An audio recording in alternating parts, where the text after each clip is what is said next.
guys, if you're new to Deception Bytes, hit the like and subscribe button and be sure to hit the bell to be notified of future videos. If you wish to support the channel, the links are in the description below. Now, fasten your seatbelt. Here we go. All right, it is Thursday, May 30th. You all are looking wonderful tonight. So glad to see you. It is 10:10 p.m. Eastern Time. We don't have Q related news. We don't have Q posts, but we do have Q related news tonight. I'm a little bit off my game today, so you'll have to forgive me.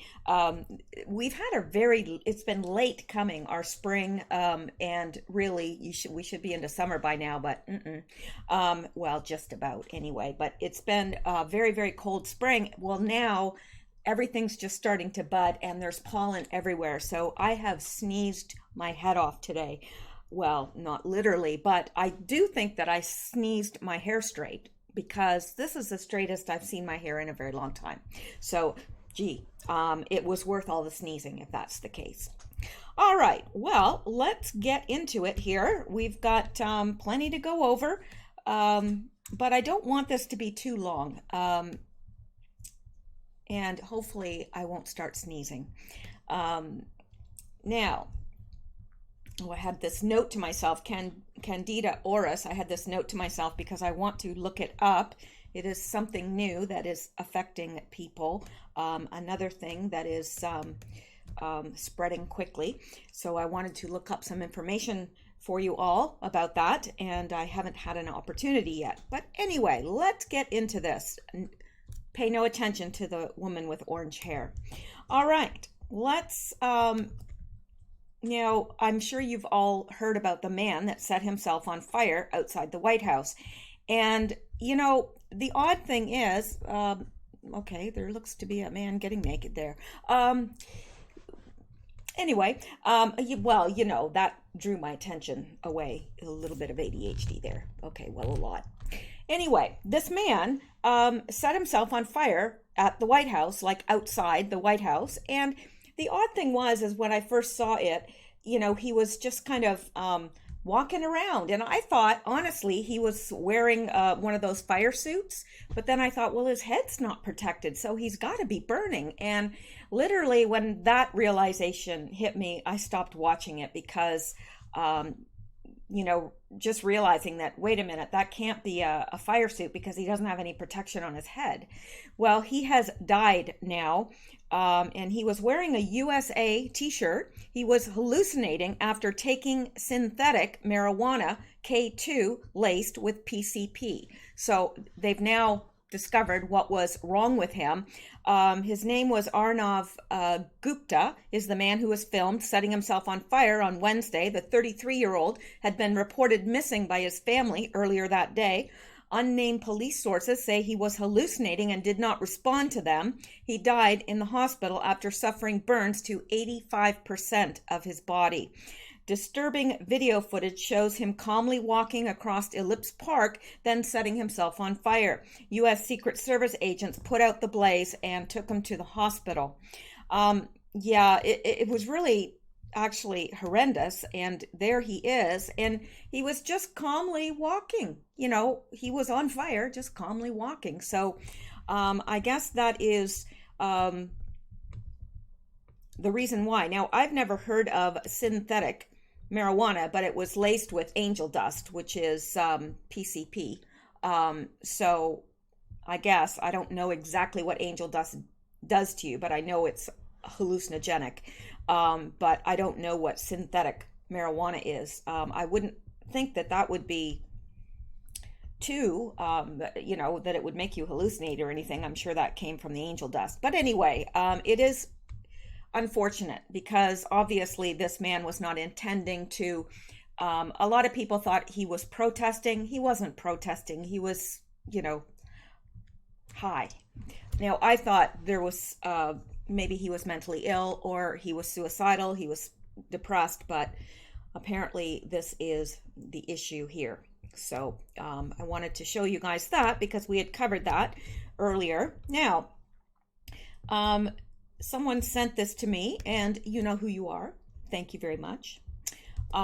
Because it is an interesting article.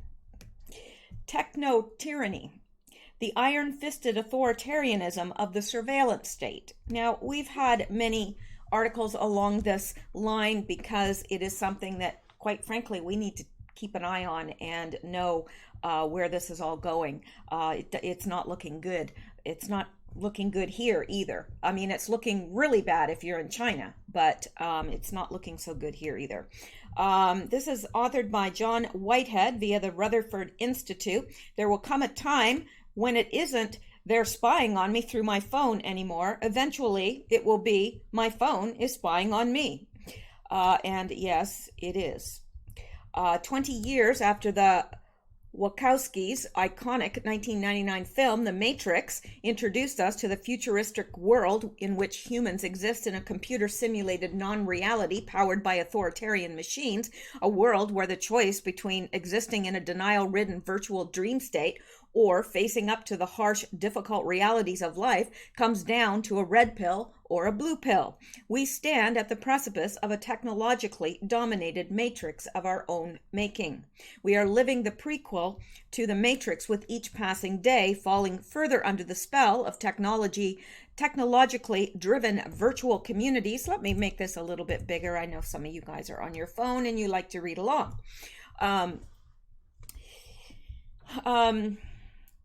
Let me see, where was I? Technologically driven virtual communities, virtual realities, and virtual conveniences managed by artificially intelligent machines that are on the fast track to replacing us and eventually dominating every aspect of our lives.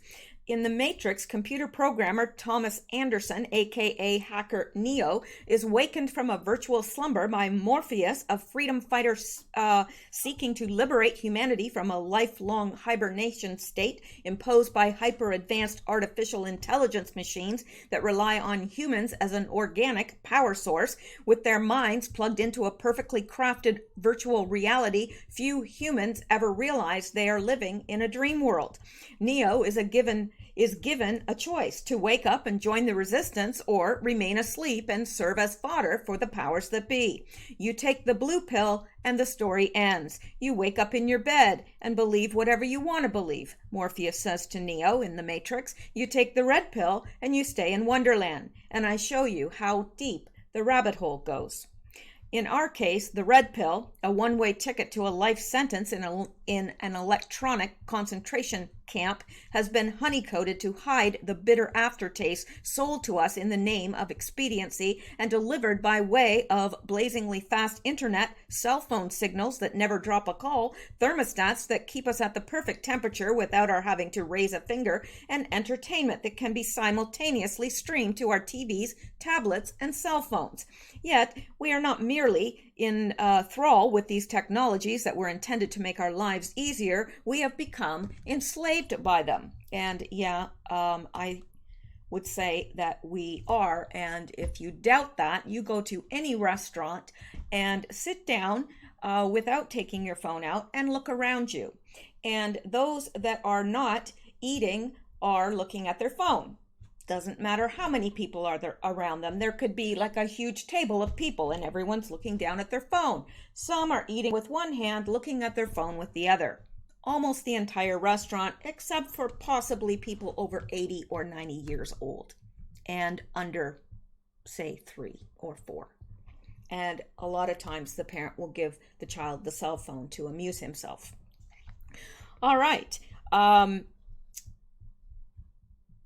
Yet we are not, okay, look around you. Everywhere you turn, people are so addicted to their internet-connected screen devices, smartphones, tablets, computers, televisions, that they can go for hours at a time submerged in a virtual world where human interaction is filtered through the medium of technology. It's no wonder we're all depressed. This is not freedom. This is not even progress. This is technological tyranny and iron-fisted control delivered by way of the surveillance state, corporate giants such as Google and Facebook, and government spy agencies such as the National Security Agency. We are living in a virtual world carefully crafted to resemble a representative government, while in reality we are little more than slaves in thrall to an authoritarian regime and its constant surveillance, manufactured media spectacles, secret courts, inverted justice, and violent repression of dissent. So consumed are we with availing ourselves of all the latest technologies that we have spared barely a thought for the ramifications of our heedless, headlong stumble towards a world in which our abject reliance on internet-connected gadgets and gizmos is grooming us for a future in which freedom is an illusion. It's not just freedom that hangs in the balance. Humanity itself is on the line. Indeed, while most people are busily taking selfies, Google has been busily partnering with the NSA, the Pentagon, and other governmental agencies to develop a new human species. Essentially, Google, a neural network that approximates a global brain, is fusing with the human mind in a phenomenon that is called singularity. Google will know the answer to your question before you've even asked it, said transhumanist scientist Ray Kurzweil.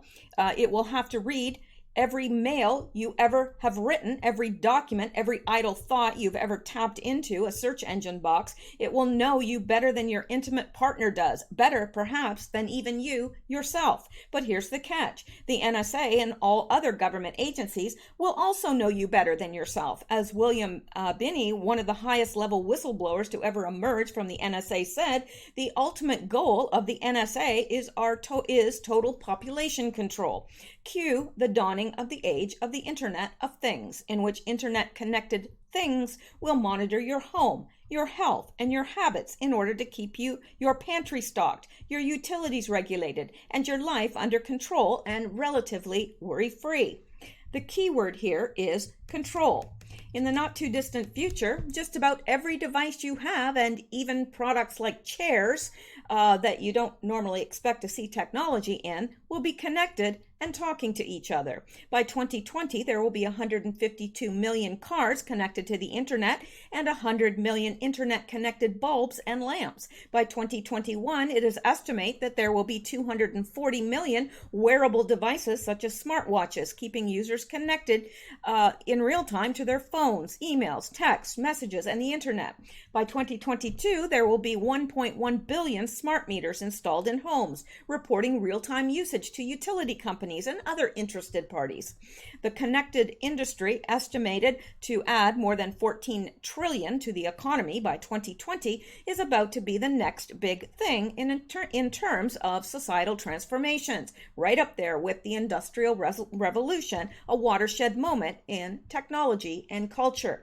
Between driverless cars that completely lack a steering wheel, accelerator, or brake pedal, and smart pills embedded with computer chips, sensors, cameras, and robots, we are poised to outpace the imaginations of science fiction writers such as Philip K. Dick and Isaac Asimov.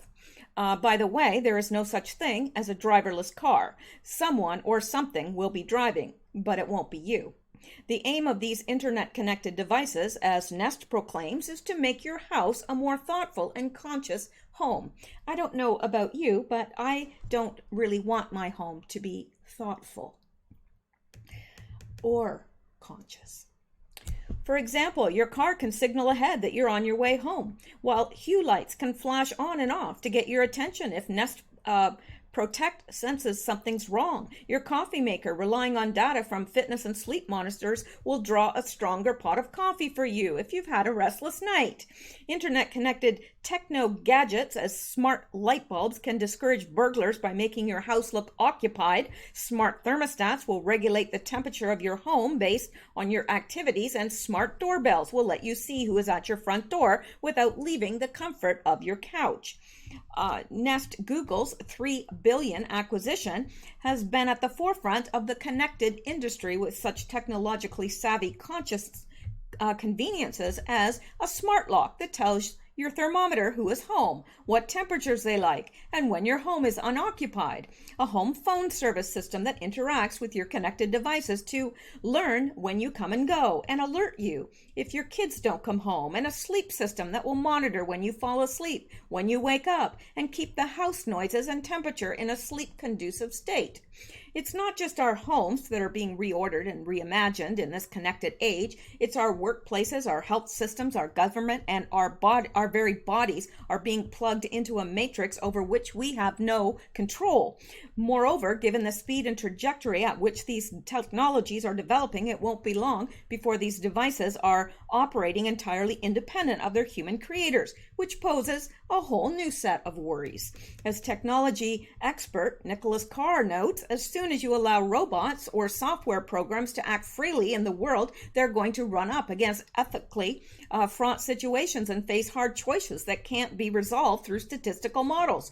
That will be true of self-driving cars, self-flying drones, and battlefield robots, just as it's already true on a lesser scale with automated vacuum cleaners and lawnmowers. For instance, just as the robotic vacuum, Roomba, makes no distinction between a dust bunny and an insect, weaponized drones will be capable of distinguishing between a fleeing criminal and someone merely jogging down a street. For that matter, how do you defend yourself against a robotic cop, such as the Atlas android being developed by the Pentagon, that has been programmed to respond to any perceived threat with violence? Unfortunately, in our race to the future, that is Sammy, he always has to make his presence known. And that is precisely what he's doing. So, unfortunately, in our race to the future, we have failed to consider what such dependence on technology might mean for our humanity, not to mention our freedoms. Ingestible or implantable chips are a good example of how unprepared we are, morally and otherwise, to navigate this uncharted terrain. Hailed as revolutionary for their ability to access, analyze, and manipulate your body from the inside, these smart pills can remind you to take your medication, search for cancer, and even send an alert to your doctor warning of an impending heart attack. Now that would be useful, I suppose. Sure, the technology could save lives, but is that all we need to know? Have we done our due diligence in dealing with the ramifications of giving the government and its cronies access to such intrusive programs?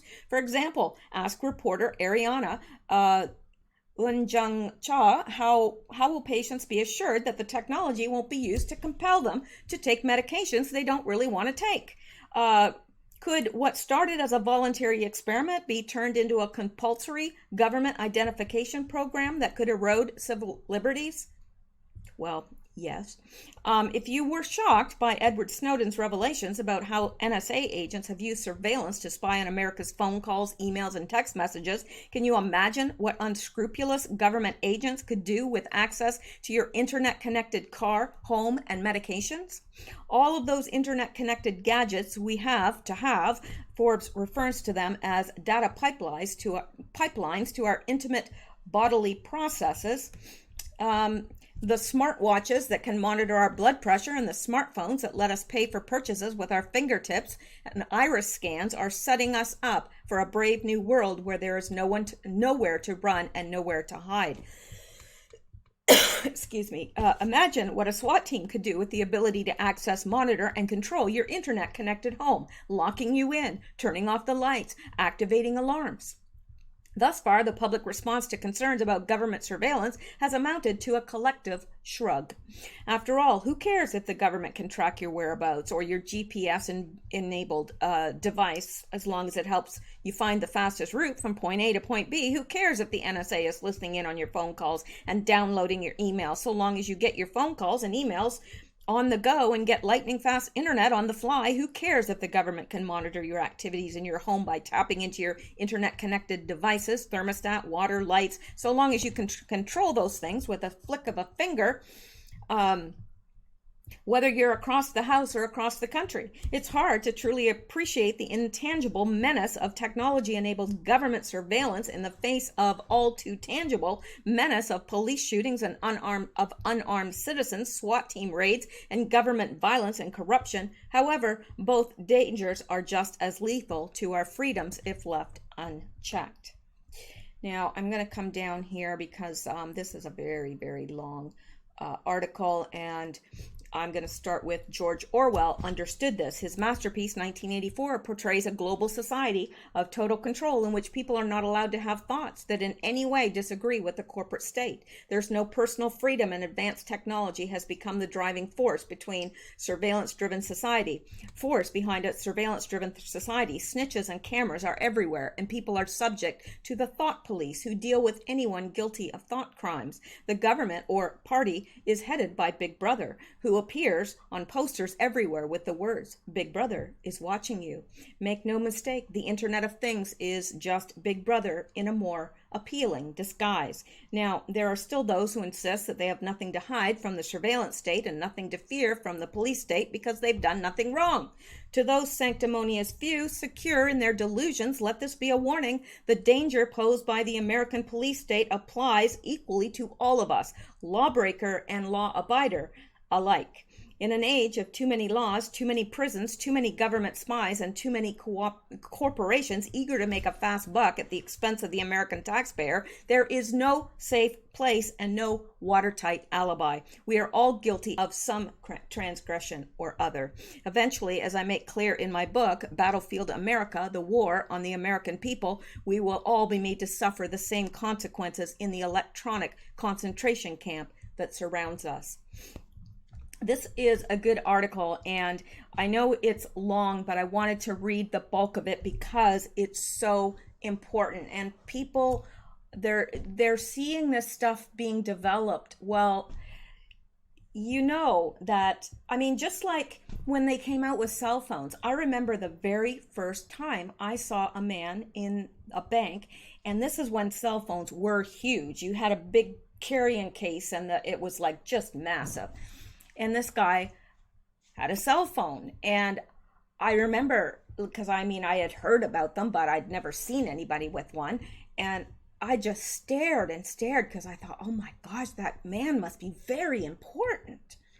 And, you know, a few years later, well, I mean, it wasn't just a few. It was quite a few years later. Everybody had them. Everybody. And now if you don't have one, people look at you like, what?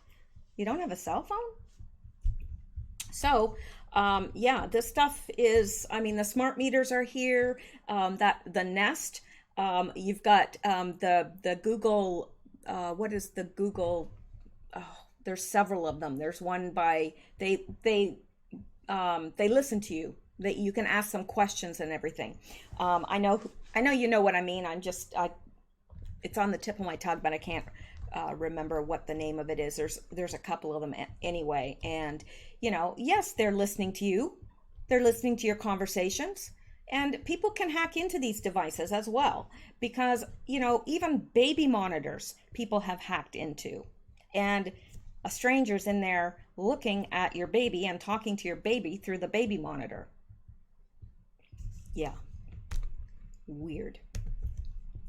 All right, so let's get on with it. And this, of course, okay, Cher tweets that she wants Trump to be boy toy raped in prison by Bubba and refuses to apologize. Yes, this from a woman who's, I think she's like 70 years old now. I don't know. Not that that's old. It's just, it's a little old to be dressing up like she dresses up. And like the hair and whatever this headdress is. You know, it's hard to take a woman seriously when she's dressed like that. Just saying. Like, I don't put much credence in what Cher thinks. At all. Yeah. And she was talking about Trump's children being a mess. Okay. All I have to say is, Chaz.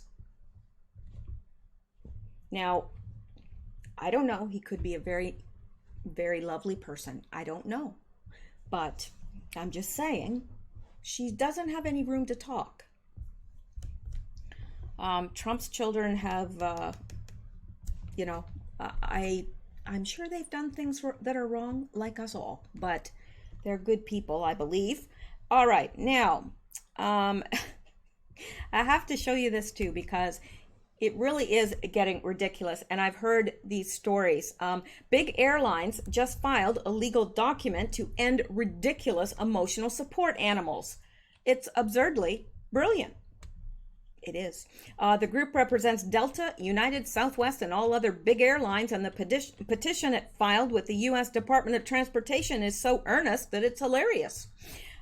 Because you won't believe, or maybe you will, the emotional support animals that people are claiming, or the animals or reptiles that people are claiming it's an emotional support animal or reptile or snake or bug.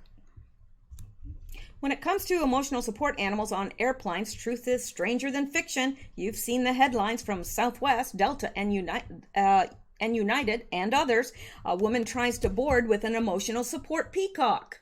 Yes, I heard that one. A passenger support dog allegedly bites a 6-year-old girl. An airline says passengers have right to board with comfort turkeys, gliding possums known as sugar gliders, snakes, spiders, and more.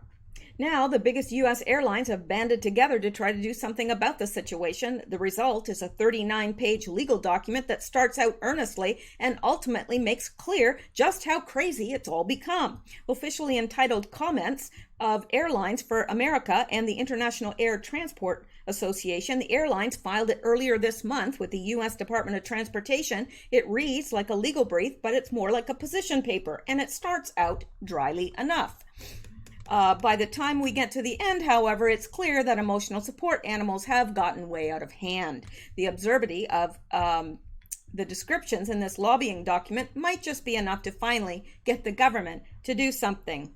Barking, biting, urinating, and defecating. Airlines for America include most big carriers such as Alaska, American, JetBlue, Southwest, United, and others. Its filing starts by laying out some of the raw numbers. A 56% increase in 1 year in the number of passengers traveling with emotional support animals. One member airline reports an 8-time increase since 2012. An almost uncontrollable surge in passengers trying to travel with wild and or untrainable species that they claim as emotional support animals. A surge in the number of incidents involving animals manifesting aggressive behavior, including barking, biting, nipping, growling, and fighting, and uncontrolled urinating and defecating. Finally, the cheap and easy availability of fraudulent credentials via unscrupulous vendors that let people with untrained and unsuitable animals claim they're medically necessary support animals. But wait, the unsuspecting reader might think, reading this for the first time, aren't there laws that cover all of this? That's where the absurdity really kicks in. I like the absurd. There are a lot of different laws that seem to cover emotional support animals, and they sometimes conflict. But problem number one, according to the big airlines, is that the DOT requires them to let a wide variety of service animals fly, but then never actually defines what a service animal is, or what training or qualification it needs to have. Ironically, other federal agencies do define service animals. For example, the Justice Department says dogs only, but those definitions don't apply to airlines. As a result, you can bring in a more emotional support peacock or iguana on a train or a bus or into a retail store, but airlines are on much shakier ground to stop you. It strikes most people as absurd that, under DOT's current rules, airlines must consider allowing, for example, pigs and birds to travel in cabin on a case-by-case basis, the airline wrote. Instead, they want the DOT to copy the Justice Department and also limit the definition of service animals to include only dogs. You can almost feel the frustration behind the authorship of this document. It starts raising some ridiculous scenarios that appear to be authorized technically under current DOT rules and asks for guidance or at least an assurance that airlines won't be prosecuted. For example, the current federal rules seem to allow an individual passenger to travel with as many as 3 different support animals at once. How is that supposed to work? I guess maybe they need, you need your support animal, and then your support animal needs a support animal, and then the support animal for the support animal for you needs a support animal. And apparently that must be the strongest animal because it doesn't need a support animal. I don't know. Anyway, for example, can the passenger control up to 3 animals simultaneously through the journey? Not if one of them is Sammy. Oh, just thinking about that gives me, Getting on an airline with, that plane would crash. It would. Seriously. I mean, I'd like to tell you I'm kidding, but I'm not. Okay. For example, can the passenger control up to 3 animals simultaneously through the journey? The document asks, are the animals trained to behave, including within the confines of an aircraft cabin? And the airline, I'm thinking the iguana wasn't trained. Probably not the pig either.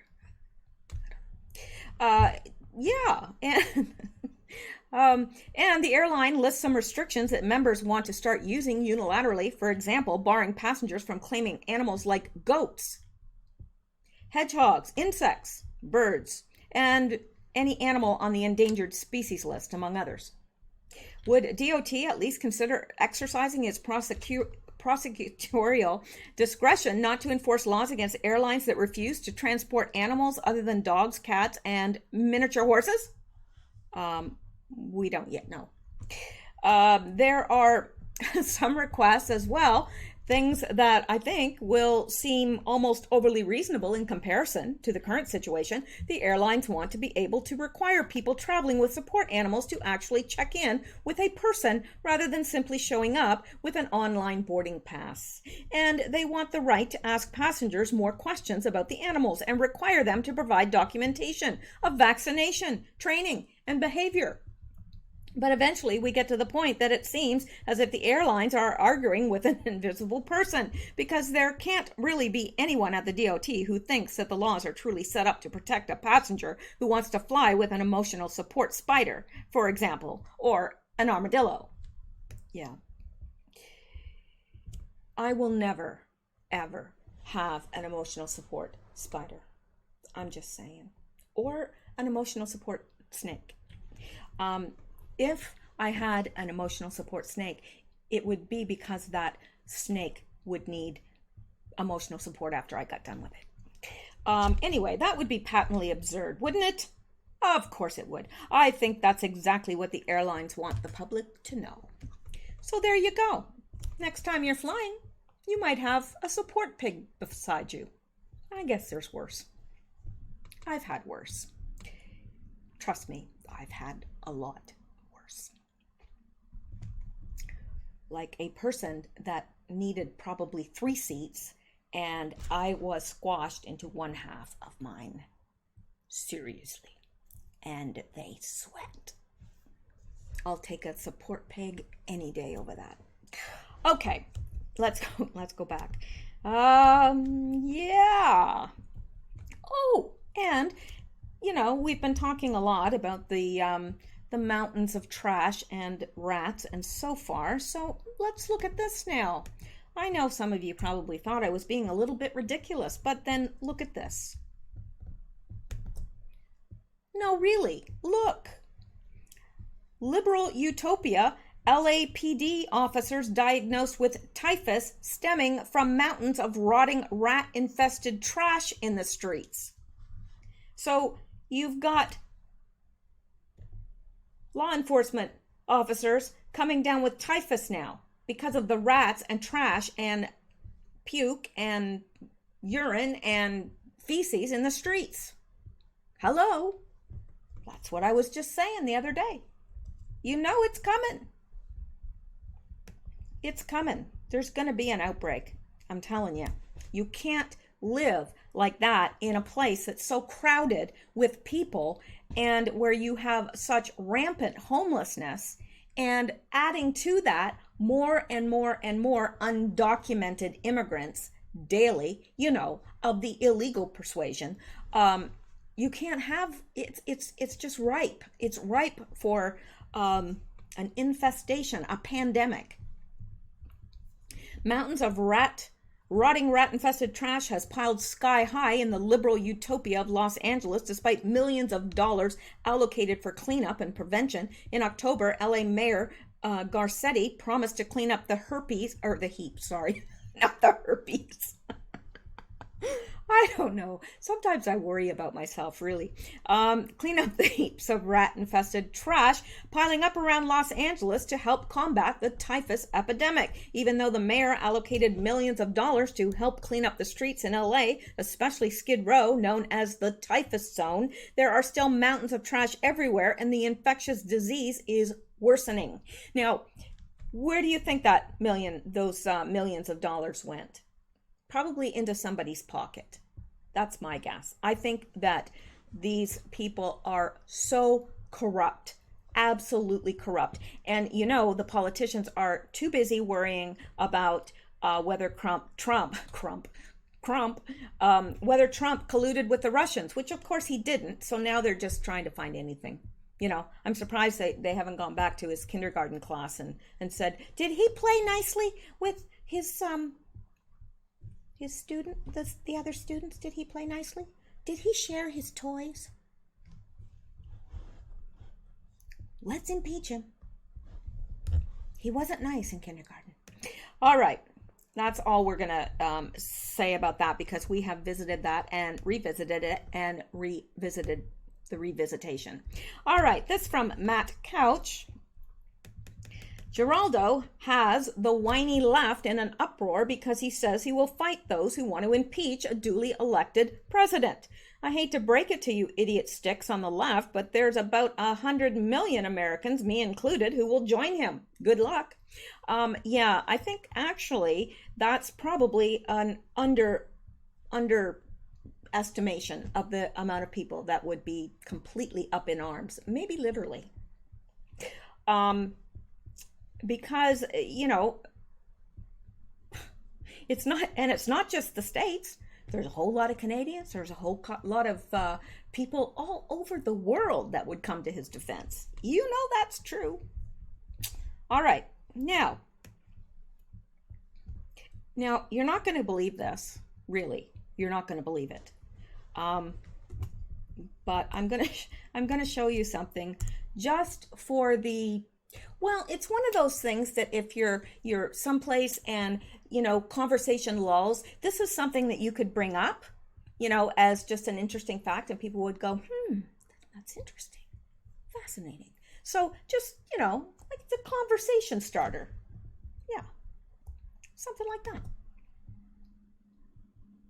In 1994, the U.S. military actually considered building a gay bomb. That's right. A gay bomb. Doesn't that just sound festive? Yeah.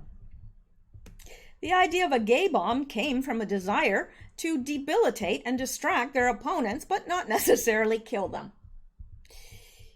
Yeah. Gay bomb. That's right. It was a gay bomb.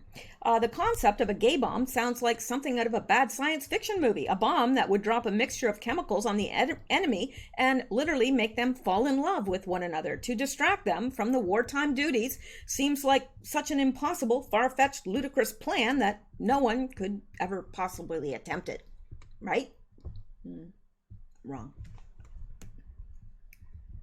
In 1994, the U.S. Department of Defense was looking into theoretical chemical weapons that would disrupt enemy morale, debilitating enemy soldiers, but not going so far as to kill them. So researchers at the Wright Laboratory in Ohio, a predecessor to the United States Air Force Research Laboratory, began exploring some alternative options. What existed, they asked, that would distract or delude a soldier long enough to mount an attack. Mount an attack. Get it? I got it. Without causing the soldier any bodily harm. The answer seemed obvious. Sex. Yeah, mounting an attack. Get it? Okay, no, never mind. But how could the Air Force make that work to their advantage? In an act of brilliance or insanity, they came up with the perfect plan. I can just see them dropping this on the enemy, and then all of a sudden, they're like, hey, he looks really good. And then, far away in the fields, it's drifting over, and, a guy's out tending his goats, and he's looking, suddenly these goats are looking really good. I don't know. The answer seemed obvious. Sex. Okay, we got that to that part. They put together a 3-page proposal in which they detailed their $7.5 million intervention, the gay bomb. The gay bomb would be a cloud of gas that would be discharged. I know, this sounds like something that's just made up, but it's not. It's the gay bomb. All right. Would be a cloud of gas that would be discharged over enemy camps that contained a chemical that would cause enemy soldiers to become gay. And to have their units break down because all the soldiers became irresistibly attractive to one another. It's hard to even, I don't know. Basically, the pheromones in the gas would turn the soldiers gay, which sounds totally legit, obviously. Of course, very few studies have actually produced results that back this proposal up, but that didn't stop them. The scientists continue to suggest additions to the gay bomb, including aphrodisiacs and other scents. I don't know. Okay. One theory suggested using a smell that would attract a swarm of angry bees. Oh, I'd love to come up with this stuff. Really, I would. Thankfully, the gay bomb was only ever theoretical and never put into motion. However, it was proposed to the National Academy of Sciences in 2002 and sparked a series of other equally unusual chemical warfare ideas. In the next few years, scientists theorized a sting me, attack me bomb, which would drop a scent that attracted swarms of enraged wasps, and one that would make skin suddenly unbelievably sensitive to the sun.